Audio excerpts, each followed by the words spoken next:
ప్రజావీరుడు సర్దార్ సర్వాయి పాపన్న గౌడ్ అణగారిన వర్గాల ఆత్మగౌరవానికి ప్రతీక. సర్దార్ సర్వాయి పాపన్న గౌడ్ జయంతి సందర్భంగా కథనం.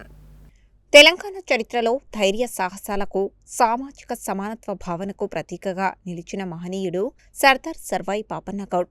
అణగారిన వర్గాల ప్రజల హక్కుల కోసం పోరాడిన ఆయనను ప్రజలు వీరుడిగా స్మరించుకుంటున్నారు. ప్రతి సంవత్సరం ఆయన జయంతిని ఘనంగా నిర్వహిస్తూ ఆయన ఆశయాలను గుర్తు చేసుకుంటున్నారు. సామాన్య కుటుంబంలో జన్మించిన పాపన్న గౌడ్ తన కాలంలో నెలకొన్న సామాజిక అసమానతలు, దోపిడీకి వ్యతిరేకంగా ప్రజలను సమీకరించారు. ప్రజల ఆత్మగౌరవం, స్వాభిమానం కోసం పోరాడుతూ తనకంటూ ఒక ప్రత్యేకమైన చరిత్రను సృష్టించారు. ధైర్యం, నాయకత్వ లక్షణాలు, ప్రజల పట్ల నిబద్ధత ఆయన వ్యక్తిత్వంలో ప్రధానంగా కనిపించాయి. పాపన్న గౌడ్ పోరాటం కేవలం అధికారాన్ని సాధించడానికే పరిమితం కాలేదు. సామాన్య ప్రజలకు గౌరవం, స్వేచ్ఛ, సమానత్వం కల్పించాలనే ఆలోచన ఆయన పోరాటానికి ప్రేరణగా నిలిచింది. అందుకే ఆయన పేరు నేటికి ప్రజలలో స్ఫూర్తిని నింపుతుంది.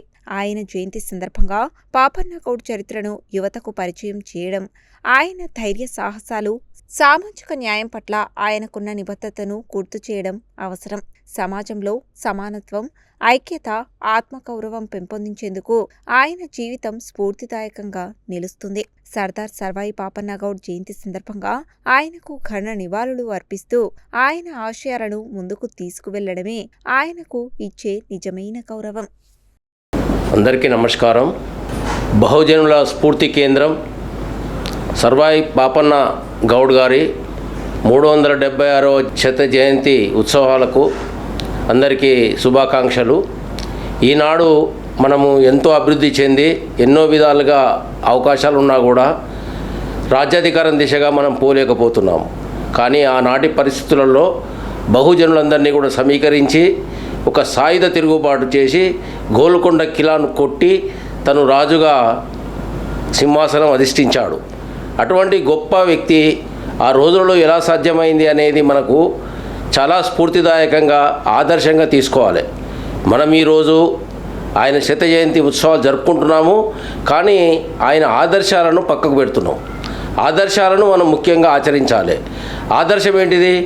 ఆయన బహుజనులందరినీ కూడా సమీకరించి ఆయన ఒక శక్తిగా ఆవిర్భవించి మహాశక్తిగా తను ఒక సింహాసనాన్ని, ఒక రాజుగా తను సింహాసనాన్ని అధిష్ఠించాడు. ఆ విధంగానే ఈనాడు ఇన్ని వనరులు, ఇన్ని అవకాశాలు ఉన్నా కానీ మనము ఈ బహుజనులందరూ కూడా ఒక ఐక్యతకు రాలేకపోతున్నారు.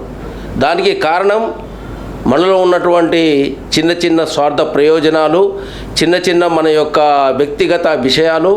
మనం ఇవన్నీ చేస్తున్నాం. ఒక నాయకునిగా ఎదగాలి అంటే ముఖ్యంగా త్యాగం ముఖ్యం. త్యాగం మన లోపల ఈ రోజు లేదు కాబట్టే బీసీలందరూ కూడా, బహుజనులందరూ కూడా ఏకం చేసేటువంటి నాయకత్వ లోపం మనకు సంపూర్ణంగా కనిపిస్తుంది. కులాల్లో ఎన్నో సంఘాలు నడుస్తున్నాయి. ఒక ఆయన సంక్షేమ సంఘం అని, ఇంకొక ఆయన ఏదో సంఘం అని, ఇంకొక ఆయన ఏదో సంఘం అని పెడతాడు. అట్లా కాకుండా అందరూ ఏకతాటి మీదకి రావాలి, ఐక్యతతో పనిచేయాలి. పాపన్న చాలా పోరాట యోధుడు. అతడు నిజంగా కూడా ఆనాటి ఉన్నటువంటి చాలా తక్కువ ఉన్నటువంటి ఇవి మన అవకాశాలను కూడా సద్వినియోగం చేసుకొని ఆయన రాజుగా అవతరించిండు. ఆయన ఆదర్శాలను మనం పుణికిపుచ్చుకొని ఆయన ఆదర్శంలో మనం పయనించాలని నేను కోరుకుంటున్నాను. నేడు సర్దార్ సర్వాయి పాపన్న 376వ జయంతి. మరి ఈరోజు స్టేట్లో సెక్రటరియట్ ముందల రేవంత్ రెడ్డి గారి ఆధ్వర్యంలో విగ్రహావిష్కరణ జరుగుతుంది. అదేవిధంగా నల్గొండలో మరి కలెక్టర్ అధ్యక్షతన జయంతి జరుపుతున్నాం. మరి సర్దార్ సర్వాయి పాపన్న గురించి మనం ఎంత చెప్పినా తక్కువ. ఎందుకంటే ఆయన 1650వ సంవత్సరంలో పుట్టి 25 ఏళ్లకే బహుజన రాజు అయినటువంటి నాయకుడు సర్దార్ సర్వాయి పాపన్న. ఒక పేద కుటుంబంలో పుట్టి, ఒక గౌడ కులంలో పుట్టి, కళ్ళు గీసుకుంటూ మరి అన్యాయాన్ని ఎదిరించి ఆ రోజు ఏది జమీందారులకు, పెత్తందారులకు, మరి అదేవిధంగా తురుష్కులకు ఎదురుగా పోరాడి రాజైనటువంటి ఏకైక బహుజన రాజు సర్దార్ సర్వాయి పాపన్న. సర్దార్ సర్వాయి పాపన్న ఒక పేద కుటుంబంలో పుట్టినటువంటి వ్యక్తి మన సర్దార్ సర్వాయి పాపన్న. అయితే ఆయన చిన్నతనంలో తండ్రి చనిపోవడం వల్ల తల్లి అతన్ని పెంచి పోషించి అయ్యా మనది పేద కుటుంబం కళ్ళు తీసుకోవాలంటే కళ్ళు తీసుకుంటుంటే ఆయన రోజు ఈ తురుష్కులు వచ్చి బాగా దౌర్జన్యాలు చేసేటటువంటి వారు. అయినా కానీ ఇంతే మన బతుకని చెప్పి ఓర్చుకుంటూ తాళ్ళెక్కి జీవనం గడిపేవాడు. ఈయన స్నేహితులు ఉండేవారు. మంగళ్ మాసన్న, కుమ్మరి, దూదెక్ల, పీర్సాపు మొదలగు వారు స్నేహితులు ఉండేవారు.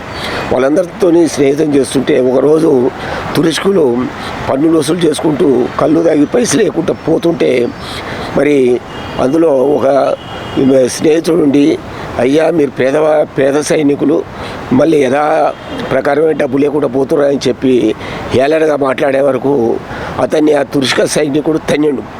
తంతే ఎమ్మటే పాపన ఉండి తన దగ్గర ఉన్నటువంటి కత్తితోని అతని తలని నరికిండు. అక్కడ ఉన్నటువంటి మిగతా సైనికులు వెంటనే పరారయ్యారు. వాళ్ళ దగ్గర ఉన్నటువంటి డబ్బు తీసుకుపోయి ఊళ్ళో ఉన్న పేదలకు పంచాడు. అప్పుడు చుట్టుపక్కల ఉన్న జనం అయితేంది, ఆ ఏరియాలో ఉన్నటువంటి ప్రతి ఒక్కరూ సర్వన ఈ విధంగా సైనికుల్ని అంతమంది చేయడం చెప్పి బాగా పేరు మోగే వరకు తురుష్క సైనికులు ఆ ఏరియాకి రావడమే బంద్ చేశారు. అప్పటి నుండి ఇతడు కొంతమంది మిత్రుల్ని సైనికులుగా తయారు చేసి మరి అనేక కోటల్ని కట్టించుడు, అదేవిధంగా కోటల్ని ఆక్యుపై చేసి రాజైనటువంటి బహుజన నాయకుడు. కాబట్టి అటువంటి స్ఫూర్తితోటి ఇప్పటికీ మనం బహుజన రాజ్యం రావాలని చెప్పి పోరాడుతున్నాం. మరి బహుజన రాజ్యం వచ్చినప్పుడే న్యాయం జరుగుతుందని చెప్పి మనం ఆయన్ని స్ఫూర్తిగా తీసుకోవాలని చెప్పి సందర్భంగా కోరుకుంటున్నాం. ఈరోజు సర్దార్ సర్వాయి పాపన్న 376వ జయంతి సందర్భంగా మన రాష్ట్ర ప్రభుత్వం అనేక సంవత్సరాల ప్రధాన డిమాండ్ సామాజిక ఉద్యమకారులు వివిధ ప్రజా సంఘాలు ఎంతో కాలంగా వేచి చూస్తున్న ఈ ముఖ్యమైన డిమాండ్ని ప్రభుత్వం నెరవేరుస్తున్నందుకు చాలా సంతోషంగా ఉంది. ట్యాంకు బండి మీద అనేక మంది మహనీయుల్లో అత్యంత గొప్ప ప్రభావశీలి చైతన్యవంతమైన మన సర్దార్ సర్వాయి పాపన్న విగ్రహం పెట్టడం రాష్ట్ర ప్రభుత్వానికి ఈ సందర్భంగా మా యొక్క ధన్యవాదాలు తెలియజేస్తున్నాము. అంతేకాకుండా ఆ విగ్రహంతో పాటు ఆయన స్ఫూర్తిని కలిగించే విధంగా రాష్ట్ర వ్యాప్తంగా అధికారిక కార్యక్రమం నిర్వహించడం కూడా ఒక రకమైన సామాజిక విప్లవానికి చైతన్యానికి ప్రతీకగా భావిస్తున్నాము.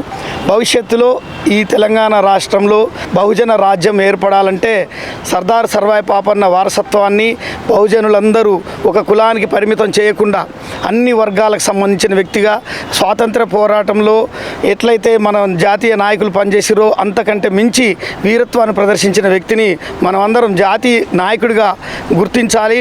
అన్ని కులాలకు సంబంధించిన వ్యక్తిగా ఆయన్ని గౌరవించాలి. ఆయన పోరాట స్ఫూర్తిని ఆదర్శంగా తీసుకొని భవిష్యత్తులో తెలంగాణ రాష్ట్రంలో కానీ దేశంలో కానీ బలహీన వర్గాలకి వారికి దక్కాల్సిన వాటా వారికి దక్కే విధంగా దీనిని స్ఫూర్తివంతంగా తీసుకొని ముందుకు రావాలని కోరుతున్నాము. అట్లాగే ప్రభుత్వం పార్టీ మేనిఫెస్టోలో పెట్టిన విధంగా జనగామ జిల్లాకి సర్దార్ సర్వాయి పాపన్న గౌడ్ జిల్లాగా ప్రకటించి మాట నిలబెట్టుకోవాలని మా యొక్క విజ్ఞప్తి. మేము ఈరోజు అలాంటి ప్రభుత్వం నుంచి అలాంటి ప్రకటన వస్తుందని చాలా ఆశాభావంతో ఉన్నాము. ఎందుకంటే ప్రజలందరూ అన్ని వర్గాలకు సంబంధించిన వ్యక్తి అప్పుడు 376 సంవత్సరాల క్రితమే ఎంతో ధైర్యవంతంగా మొఘల్ సామ్రాజ్యాలని ఎదుర్కొని గోల్కొండ కోటను జయించిన వ్యక్తికి ఈ సందర్భంగా జిల్లాకు పేరు పెట్టడం ద్వారా ఆ చైతన్యాన్ని అన్ని వర్గాలకి అందేటానికి పనికొస్తుందని తెలియజేస్తూ అందరికీ సర్దార్ సర్వాయి పాపన్న జయంతి శుభాకాంక్షలు తెలియజేస్తున్నాను.